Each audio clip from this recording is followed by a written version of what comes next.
ఈ వింటర్ సీజన్లో ఉసిరికాయలు ఎక్కువగా దొరుకుతాయి కదా, ఈ ఉసిరికాయలతో నిల్వ పచ్చడి చేస్తున్నాను.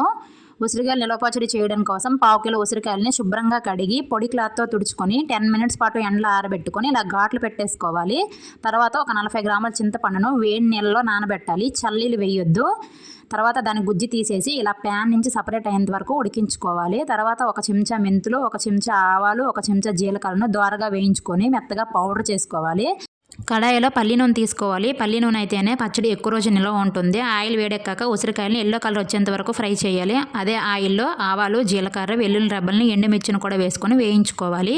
ఉసిరికాయలు బాగా చల్లారిన తర్వాత ఈ చింతపండు గుజ్జును ముందుగా మిక్సీ పట్టుకున్న మెంతి ఆవపొడిని కూడా వేసేసి రుచికి సరిపడ ఉప్పు, రుచికి సరిపడ కారాన్ని కూడా వేసేసి ఈ పోపును కూడా వేసేసి బాగా కలుపుకొని మూత పెట్టుకొని తడిలేని ప్రదేశంలో ఒక 3 రోజుల పాటు ఉంచుకుంటే పచ్చడి ఊరుతుందండి. 3 రోజుల తర్వాత నాకు పైకి ఇలా ఆయిల్ సపరేట్ అయింది. ఇది 1 సంవత్సరం పాటు నిల్వ ఉంటుంది.